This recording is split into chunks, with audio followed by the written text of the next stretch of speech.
Welcome to the Trailblazer Talks podcast. I'm your host, Courtney Hope Wilson. The heart behind this podcast is to encourage and equip you to discover your God-given purpose by sharing talks with people blazing trails right where they are. Each week, you'll hear from me and different guests on the show to talk about life, purpose, God, leadership, and a whole lot in between. I love having conversations with people, and I'm excited to get to bring you into those. My hope is that you'll grow and become poised for purpose. I hope each week that you'll feel more equipped to be a trailblazer right where you are. So let's get into this week's episode. Hey friends, I'm so excited for this week's episode. It's with my friend Katie Allen Harris. Katie is an Enneagram coach, and I'm so excited because we talk all about cultivating better relationships by using the tools in our life. Katie's mission is to help people realize the beauty that they bring to their relationships as an individual. I know this conversation is going to bless you, so let's get into it. Katie, thank you so much for being on the podcast this week. I'm super excited to have this conversation. I know that we met through Instagram, and I got to be on what you call the E-list on your Instagram as an Enneagram coach. And that was a really fun conversation. We just did like an Instagram live, and I love meeting people on Instagram. And I feel like we kind of became like fast Instagram friends. So I knew I wanted to have you on the podcast, but tell the listeners who you are, what you do, just like a little bit about yourself to introduce yourself to them. Yeah, thank you so much for having me. I love the networking that is capable online. But I'm Katie Allen Harris. I am a certified Enneagram coach. I'm a type 9. And I just really short story, but life story. I come from a broken home and I'm the oldest of 6. So there's a lot of dynamics involved in that. And so I've just grown up being super interested in different personalities. And in 2017, when the Enneagram seemed to be really hot or got really hot, I don't know, but I just have been studying the tool ever since. And so I use that in coaching clients and working with couples and all of that jazz. So I love that. That's awesome. And for those who like maybe aren't familiar, it feels weird because it seems like everyone kind of knows the Enneagram, but I'm sure there's people out there who maybe aren't sure what it is. Could you give a quick rundown of kind of like what that personality tool is? Yeah. And I, just like you, think that everybody already knows about it. But even just yesterday, I met someone that they were like, you're going to have to tell me what an Enneagram is. And I was like, oh yeah, duh. I just forget being so close to it. But the Enneagram is a personality tool that has 9 different personality types or main types. And Enneagram literally translates from Greek to Ennea is 9 and gram is drawing. So if you've ever seen or heard or like on the internet, you see this kind of rounded yet pointed shape, that's what it literally translates into is Enneagram. So yeah, it's just a 9 type personality tool. Awesome. Yeah. And I'm a 1 on the Enneagram, but I have a 2 wing, but I feel like sometimes I actually have a 9 wing. So I feel like I relate to you a lot in some ways, Katie. Yes. Yes. And that's the fun thing about the Enneagram, which as a tool, it is based on our motivations versus our behaviors. And so that's what I have loved so much about it. And I find so intriguing and what really connects with clients because we're going to the heart of what's going on versus kind of the shell. So it's more of a diagnose and then treat or work with or however you may look at it. Yeah, I think that that's really cool because I know some of the other personality tests, it's kind of just like, here's what you are and that's what defines you. But this one's more like a growth tool, which is what I like about it and I like that it's the core motivations because I know for me, I mistyped at first as a 3 because I am a high achiever and all of that kind of stuff. And then I quickly learned that no, my core motivation for wanting to achieve or do good in the world is because I want to make the world a better place. And so I had the core motivations of a 1. And so that's how I was able to determine that. But what led you to decide to actually become like an Enneagram coach, like to take that next step and actually want to coach people with it? Yeah. So my husband and I have been married for 5 years now. We literally just hit the 5-year mark. So, but in those early couple years, we had a lot of big life changes. And when you get married and I'm speaking from our experience, but I felt like I knew him pretty well. But I did know that I would continue to learn about him. But through those first 2 years, I was amazed as to how difficult it was for us to communicate at times. And so during that is when I discovered the Enneagram, and it just helped us get on the same page on so many different things, because we were able to not only understand what the core motivation was behind the way that we reacted to situations, but also how we felt about certain situations, because there are things that get me kind of fired up that don't fire up my husband. And it can sometimes feel like, well, aren't you with me on this? When really his motivation just doesn't connect the way that mine does. And we have very different world perspectives. And so when I discovered the Enneagram and was studying it and all of those great things, I automatically wanted to know what his type was. And so we figured it out. And through that, we were able to build a roadmap to improve our communication. And it did wonders. It did wonders in difficult conversations and easy conversations, things that involved our families. And so through that, I've just been really working a lot on figuring out how can I get this same type of roadmap or tool into the hands of other couples. And through that, I, obviously struggle. I think that we all struggle with some of that imposter syndrome of, there's so many other coaches out there, or, I'm not as educated or as funny as so-and-so. But at the end of the day, I have this tool that we've used and we've used successfully. And if I get it into even 5 other couples' hands, then I'm good. And I had to really get right with that piece of it. But that's what really led me to getting certified was wanting to get that tool and being able to do it successfully for other couples. And I'm, like I said earlier, a type 9, which type 9s, if you look at the Enneagram, type 9s are actually at the very top of the diagram. And that's because type 9s are naturally able to see other people's perspectives. And so that's kind of that view there. But that I just have always loved personality tools and using the Enneagram with the way that it's helped our marriage and our relationship and so many other relationships in my life. I just knew that I had to do something when 2020 sat me down and said, all right, time to do nothing. Yes. Well, I think that that's awesome, though, that your motivation for it is genuinely wanting to help others, because I know the Enneagram kind of just blew up on Instagram too. And it seemed like it was just the popular thing to do. Like you said, you could feel imposter syndrome easily. But I think your motivation behind it and just what I know of you and your heart behind it, I think is what makes it so beautiful. You genuinely want to help people communicate better, and you're not just trying to, do the next hot thing. And I can tell that through your Instagram page too, because the things that you post versus some of the other accounts, it's genuinely helping people with that communication and you sharing your own story along the way.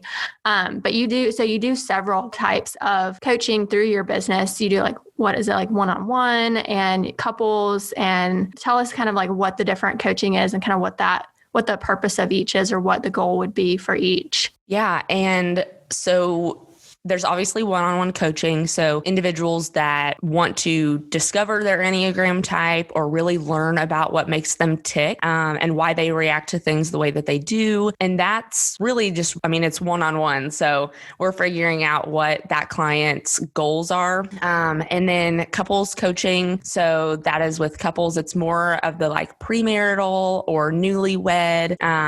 So in those first few years of marriage, and then team building workshops. So the main thing that I work with clients on is communication and bettering or improving their relationships by using the Enneagram as a way to understand not only how they communicate, but then how others communicate as well. And so that's the goal in every session with every client I work with. And so if those don't align, there might and probably is someone out there who is a better fit for them. And that, what you were saying earlier about that imposter syndrome, and that's what I've really had to connect with, is understanding what am I here to do? And if it doesn't align with that, am I doing the right thing for that potential client? And so mainly work with couples and teams, but obviously there are one-on-one situations that work perfectly too. That's really cool. I think that it's helped me a lot understanding the Enneagram in all of my different relationships, whether it's like romantic relationships or friendships or, even just with my family. So how do you think that we can grow in our relationships with others in a healthy way by kind of using the Enneagram and like kind of just having that like empathy? So I use the Enneagram from a biblical perspective. And so with that, God calls us to love one another. Like that is one of the greatest commandments, if not the greatest commandment. And so with that, I just challenge people to one, when they're understanding themselves, to put that aside, to put their needs and motivations aside and just serve that other person. That's the one piece of advice. That's like the main homework I give everyone is find a way to serve the other person. And if you don't know a way, ask them. But that's the main one because the Enneagram is so intricate and there's so many things you can learn and so many things you can do with it that if we take what we're learning and we just boil it down to, okay, how do I use this to just serve? How do I serve this other person? How do I forget about myself and my own needs? I lead a girls' youth group, and we just had like our big yearly training. And one of the other leaders, we were talking about what we've gained through that experience. And she said, and I just loved it so much.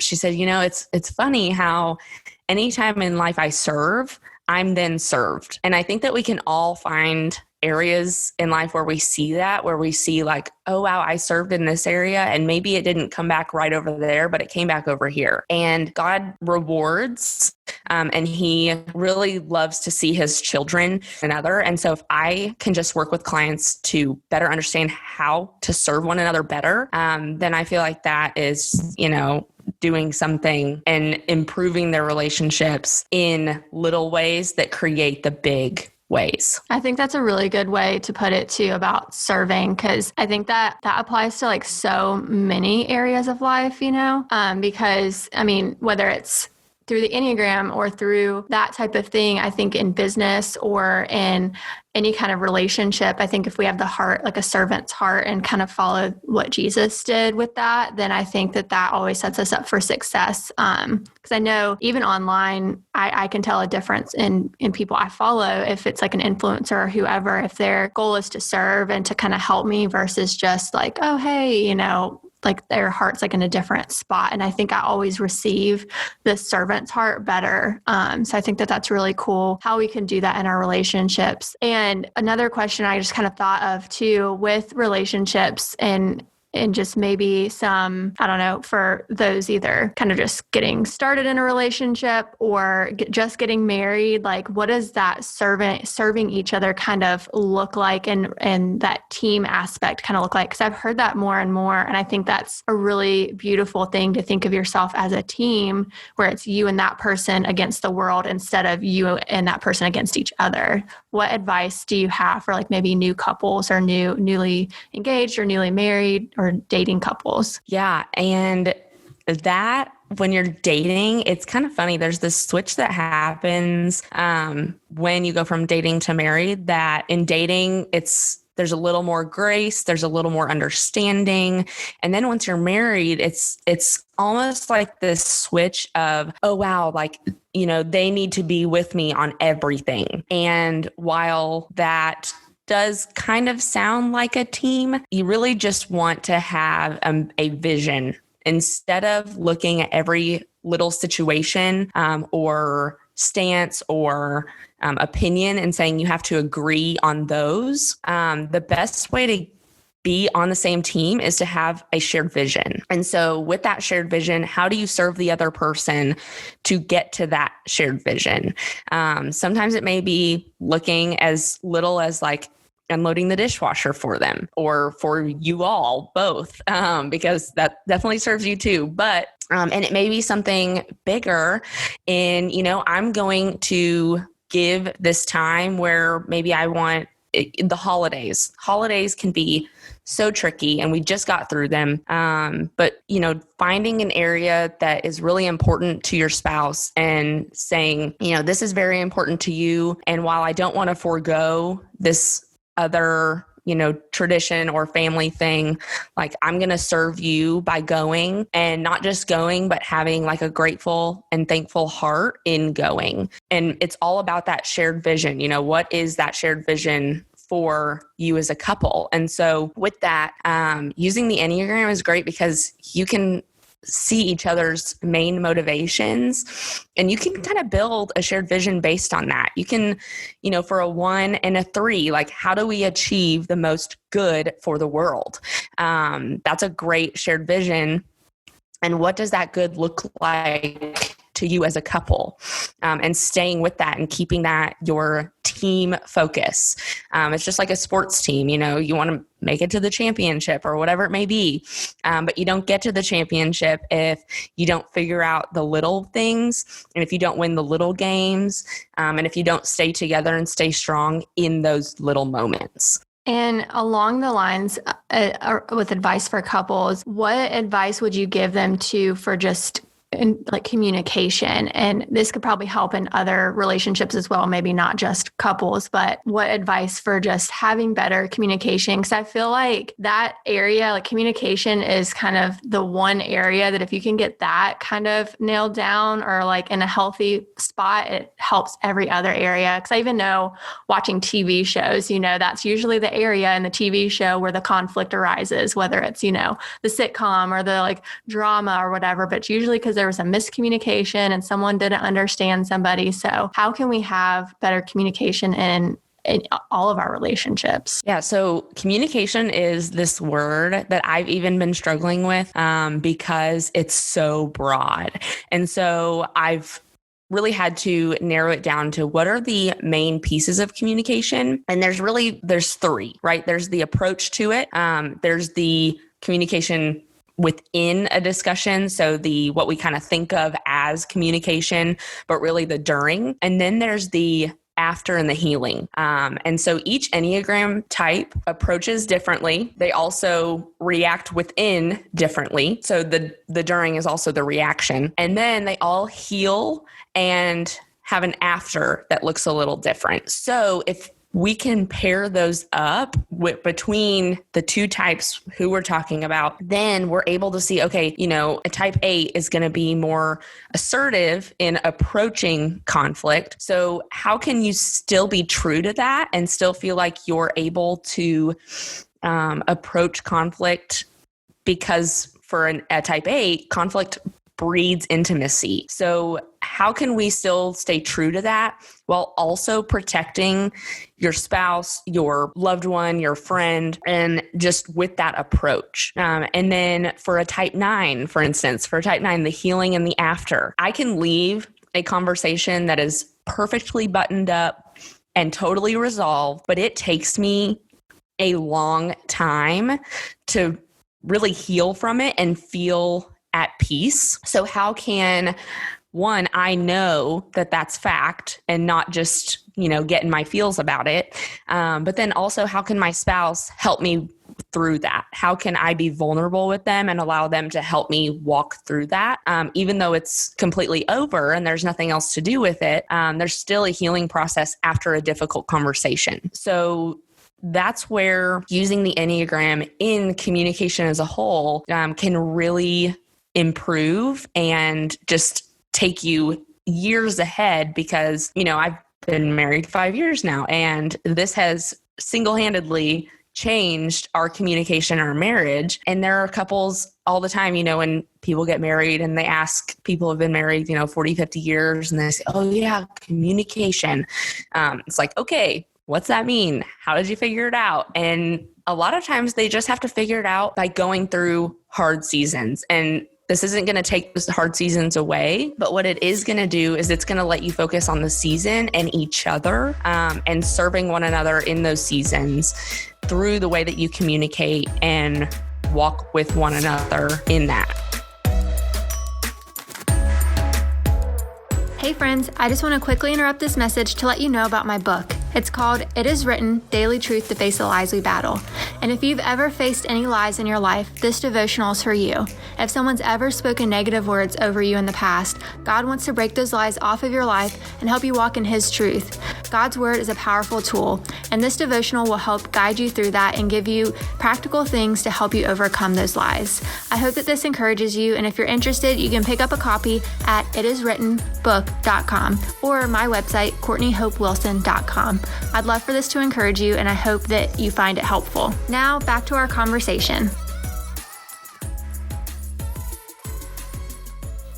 I think that's so good how you broke that down, because I haven't heard it that way. And I know probably others haven't maybe heard it that way, to break it down and the steps that you just said. And I think that really will help people too with their communication, to think of it in that way of kind of the different steps and how you approach it. And that's why I love the Enneagram too, because it has helped me in understanding, once I know like what someone's Enneagram type is. And sometimes you don't know, and you can maybe figure it out in your head or just see what approaches well with that person. But for the most part, I know most of the people in my life, I know their Enneagram type, and that's helped me in communication with parents and with other family and with friends and with significant others. It's helped me so much in understanding how they receive and give communication and how they approach conflict and all of that. So I think that's really awesome. And kind of leaning into that maybe conflict or healing aspect. I know part of your story involves a lot of healing and reconciliation in some relationships, like you said, with your childhood and everything. And I know that journey can look different for everyone. So maybe, a podcast doesn't necessarily give you the full scope of steps, but what are maybe like a couple of simple steps that maybe the listeners could take if they're in a similar situation where they want to work towards healing or reconciliation, if that's the right move for them? Yeah. And the reconciliation you're talking about, my mom and I have struggled for a long time in our relationship. And she struggled with substance abuse, and she's been clean 5 years now, 5.5 years. So that's been a huge blessing. And I can only give glory to God on that. But through that and through that healing and that reconciliation, using the Enneagram was, and I've been talking about serving, but I was really able to connect with myself on it. There were a lot of feelings that I was harboring that I didn't even realize I was harboring. And using the Enneagram to, like I mentioned way earlier, diagnose what's going on within yourself, then you're able to kind of get right with yourself and with God on that instance. Because when going through a reconciliation with someone, there's no one right way, but there is something that if you're not naming what's going on, then you can't heal or even address it, or most importantly, give it to God. That saying of let go, let God, give it to God. I've never truly connected with that because I never truly connected with anger that I had been repressing. And so once I was able to not only name that, then I was able to give it to God, and not just once, but every instance after. And while that is me, I'm also looking at, serving the relationship, serving my mom. How does that serve our relationship? Because there are certain things that the past is the past. We're not going to change it. And like you said, trauma, all of those things, there's different ways for everybody.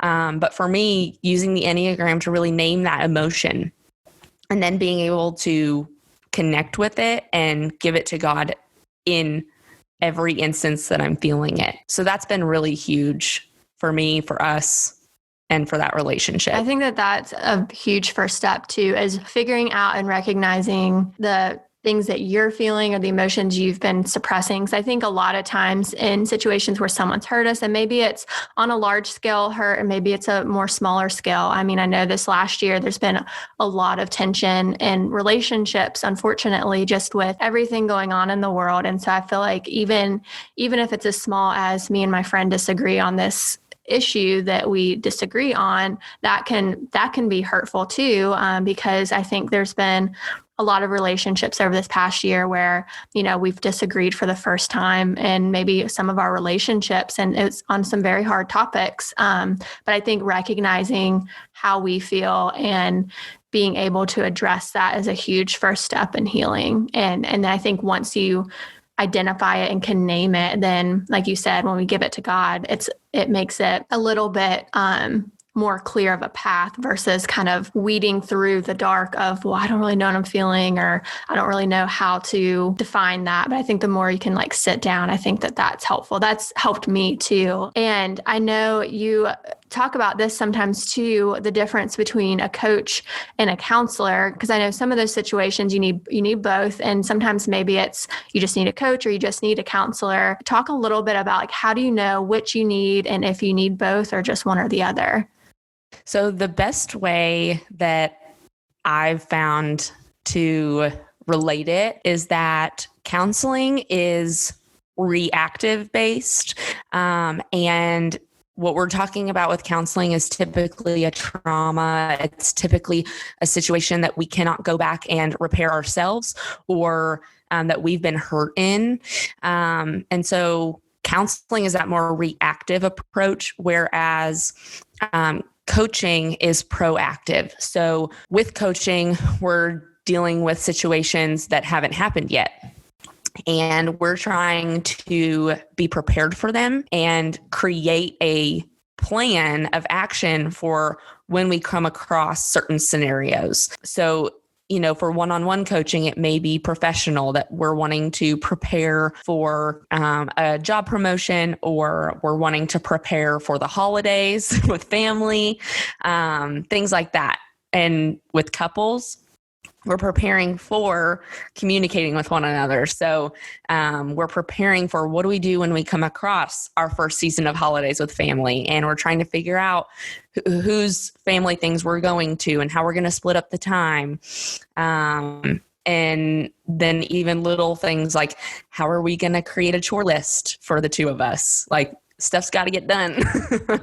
And then for teams, how are we going to proactively, work through difficult conversations of performance reviews, or, times that we have a project that we want to go in two very different ways. So coaching, proactive, counseling, reactive. And it's really, that's as simple as I've been able to break it down. I like how you break it down though, because I think that sometimes we see all these different coaches online or counselors or counseling services. And I think sometimes people aren't exactly sure which to do. And something that I like that you said on, I can't remember if it's on Instagram or on your website, but basically like you have that kind of free call with people to make sure that coaching is the right path for them. And that maybe, and you determine like, hey, if you have that conversation, you're like, oh, maybe you should try counseling first instead.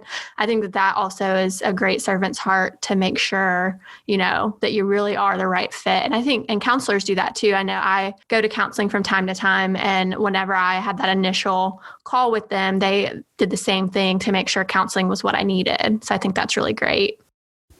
I was just going to say that in that clarity call with potential clients, there are even times where I've picked up on something that just from their verbiage or their body language that I can tell there's something that they haven't dealt with.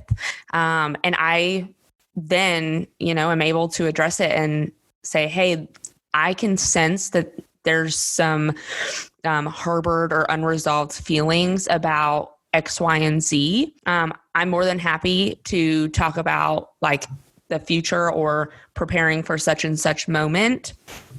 But I would recommend, and I can help you find someone to help you walk through, situation X, Y, and Z from the past. And there have been times where people are like, I didn't even realize.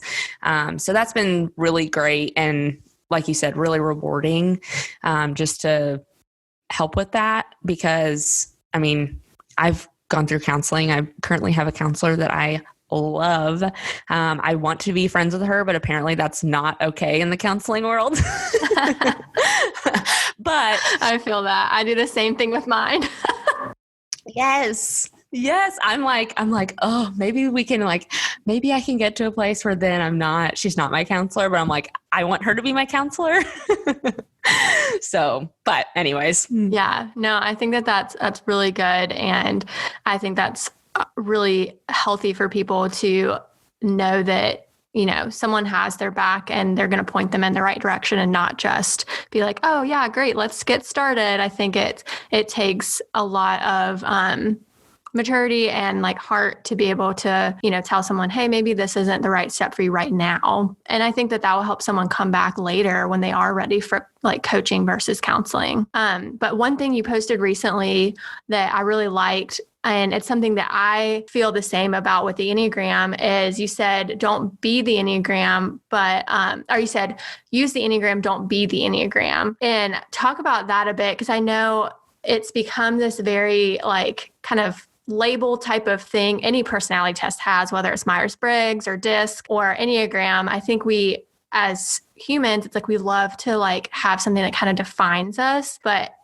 I think, we have to really look to God for that. So talk a little bit about that and how we can use the Enneagram without letting ourselves be the Enneagram. Yeah. So there is this sword and shield problem or situation that can arise where individuals may use their Enneagram type as a sword or a shield. And both of those scenarios are not great. So, or they may use someone else's Enneagram type as a sword, meaning with my husband, he's a 5. And with that 5, there are certain tendencies he has based on his motivations. And so if it wouldn't be kind or helpful or healthy for me to use those tendencies and say, oh, you do that because you're a 5 and you don't need to do that anymore. That's not a kind or helpful way in walking with someone through growth. We are to be walking with them. And I've been doing the Bible recap, Bible in a Year, and it's been awesome. Literally finished Job this morning and learned so much about walking with people through things. And so with that, instead of using it as a sword, it's, walking with them and allowing them to grow at a pace that's comfortable for them. And then the other way of using it as a shield. So, oh, I do that because I'm a 9, or I do that because X, Y, and Z. Enneagram type. And using it as an excuse is also not what it's there for. It's there to help you be aware and use it as a tool, but not use it as a descriptor or that shield of, oh, I'm just the way that I am because I'm a, type such and such. So that's where I say use it, don't be it. And there are types who, for instance, type 4s typically do not enjoy being or feeling boxed in or feeling like they are just shrunk down to one individual type. And so that's a great way to explain it too, is that this isn't a box that you're being placed in.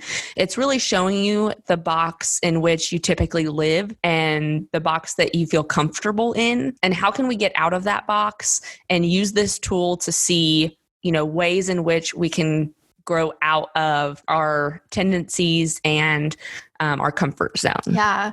I like how you put that too, because I've heard several people before blame something or use that as an excuse to act a certain way. And I think we do that with any Enneagram or any personality thing, whether it's well, I'm just an extrovert. And so, I'm an extrovert and that's why, or you're quiet because you're an introvert. And it's we try to put people in these boxes. And the thing I like about the Enneagram is that it has kind of this growth, I don't know if spectrum's the right word, but there's kind of these, here's what an unhealthy number looks like. Here's what kind of an average number, and here's what a healthier number looks like. And that's what's helped me so much, because a lot of people think that they're oh yeah, I can see that you're a 1, but some people don't know what my type is, because when I'm healthy, a 1 goes to a 7. And so they kind of are well, what is she? Because they can't really put me in a box because of the healthy aspect. And I can tell when I get to an unhealthy place and I'm oh, I need to work on that. But I I think that it's so good to hear you say that you don't be the Enneagram and the sword and shield thing, because I think a lot of people use it that way of like, oh, well, because I've even heard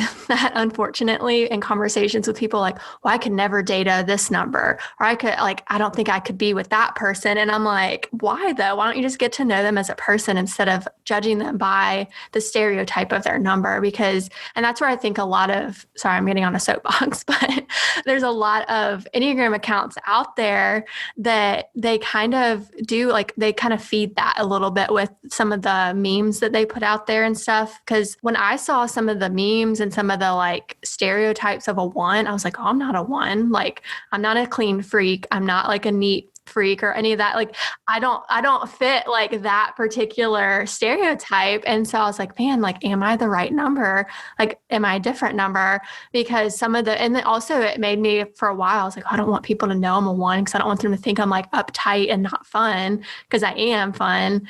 And so I think when we put that judgment, it's just not healthy. So not at all. And I yesterday put together, because I was so curious, I've never seen a list like this, but I put together each type with the other types and what they share in terms of like motivations or different triads and stances. And really when you get into the weeds of the Enneagram, which I geek out on, but everybody else is like, too much alert. But every single type has at least one other thing in common with the other types. So it really comes down to those 4 core motivations. And then everything else, there are so many shared tendencies and behaviors that, ones are not the only clean freaks, and everyone is not a clean freak. Like every type 1 is not a clean freak. So it's just like you were saying, those stereotypes can be very toxic if you just use it for that. Yeah, I agree. I just thought of this. What are some like resources that you would point people to if they're new to the Enneagram and kind of thinking like, hey, like how do I even figure out my Enneagram type, or how do I even get started in this? I know you've got some great resources on your Instagram. And I don't know, I know there's different books and stuff, but anything you would recommend to kind of a newbie out there?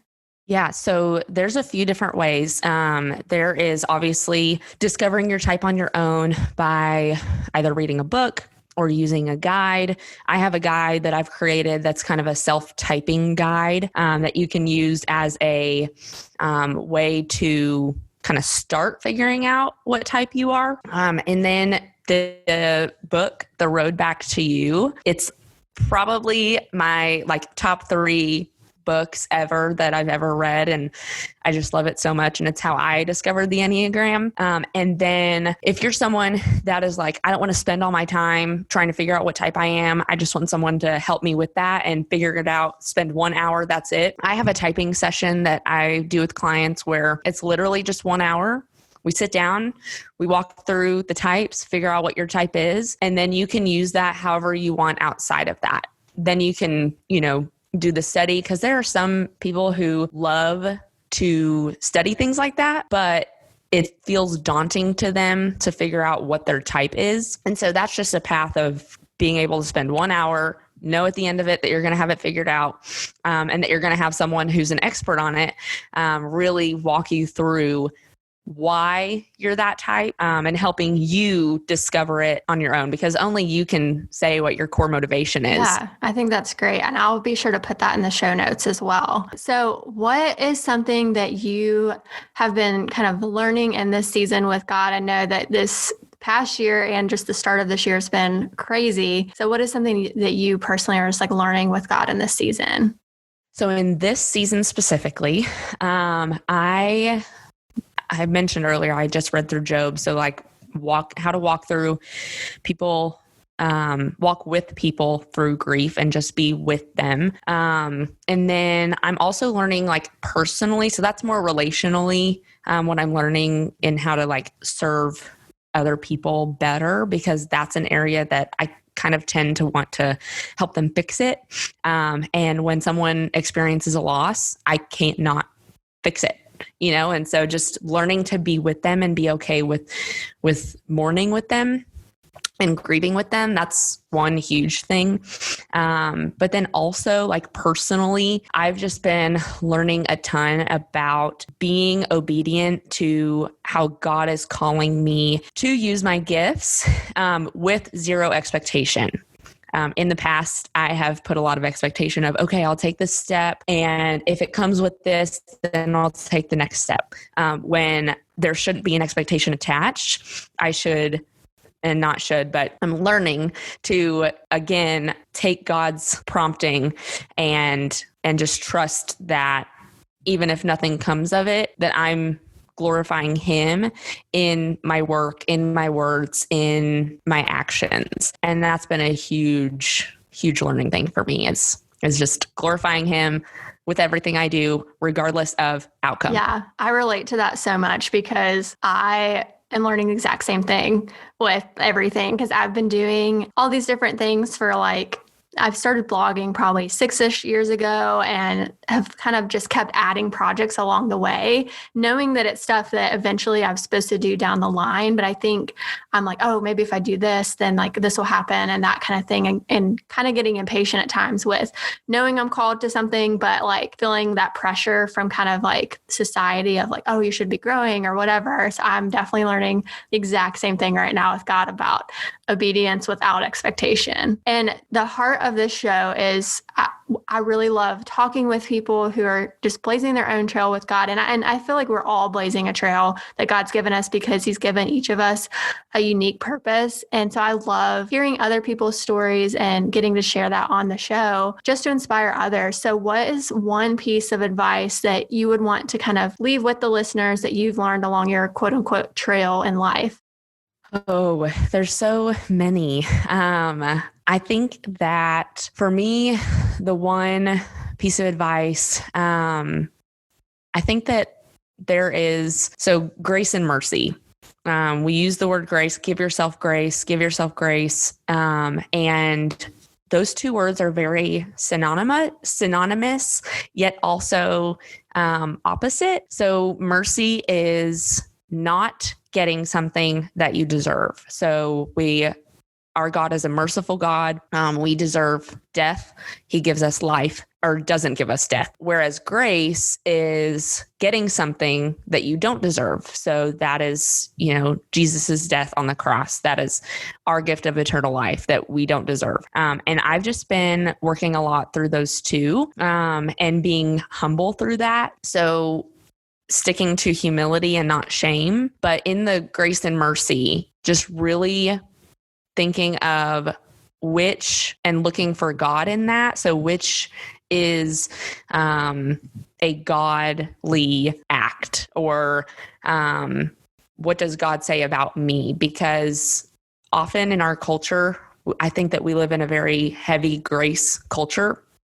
Where it's all, give yourself grace, nobody's perfect. And while that's true, there is a certain amount of truth that we have to cling to. And so I think just learning the difference between grace and mercy and really being humble and looking at which is happening in your life and which we need to be aware of. No, I think that makes sense a lot, because you're right. Culture is very grace heavy, or very just kind of do and then ask for forgiveness heavy or whatever. And I think that mercy aspect is so important in understanding kind of the reverence of why we get grace, in order to be able to have that grace. Because I think you can't have grace without mercy. So I think we have to be able to have both pieces of the puzzle in order to truly understand grace and not abuse it. So I think that's really, really good advice. So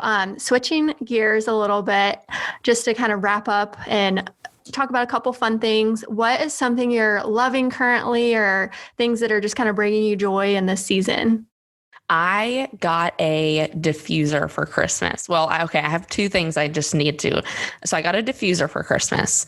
And I don't know, I've never struggled with sleep, never been a problem of mine. For some reason this week, I cannot fall asleep. I wake up and can't go back to sleep. It's something that I've never had trouble with. And so it's been super difficult, but my diffuser has saved me. I have slept like a baby the last few nights, little lavender, turn that thing on for an hour and I'm good to go. So that's one thing. And then the second that I just have to quickly mention is one of those like hand whiskers from Amazon. I have been using that for my coffee and I got that for Christmas as well, but it has been so great because I love to like easily mix it without having to get a spoon dirty. And it's really not a big deal to get a single spoon dirty. But if I'm getting one dirty every single day, it drives me nuts because it's like the dishwasher just gets full of spoons. And then at like the end of the week, we're like, where are spoons? So just one of those little things. But my diffuser and my handheld whisker, amazing. Yeah, I love that. I have one of those too. And is yours like the kind that can like make it frothy if you want it to be? Yes. Yeah. It literally is like, I just press the top of it. Yeah, I have that too. And I love it for like little at-home lattes. Is there anything that you want to share or promote their listeners before we go? Like anything with just your websites and all of that? And also how can everyone connect with you? Yeah, so you can connect with me. Instagram is where I spend most of my time. So Katie Allen Harris, all normal spellings. And I say normal, but a lot of Katie's spell their names with Y's. I'm an IE and a K. So Katie Allen Harris. And then I will have guides, or I haven't quite figured out what to call them. So that'll be a big surprise and exciting thing. But guides for couples to pair their Enneagram types and just walk them through that communication. And that'll be coming Valentine's Day weekend. So whenever people hear this, that'll be something that you can get without having to do a full coaching or,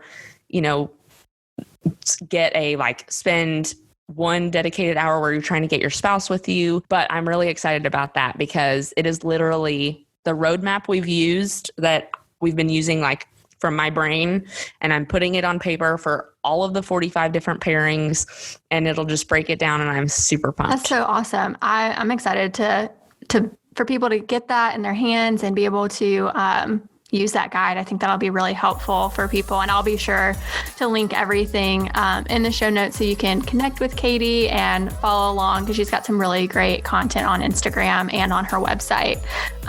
But Katie, thank you so much for being on the show today. Thank you for all of your insight and wisdom. I know it's going to help so many people.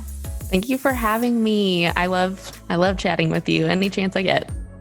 Wasn't that conversation with Katie just so good?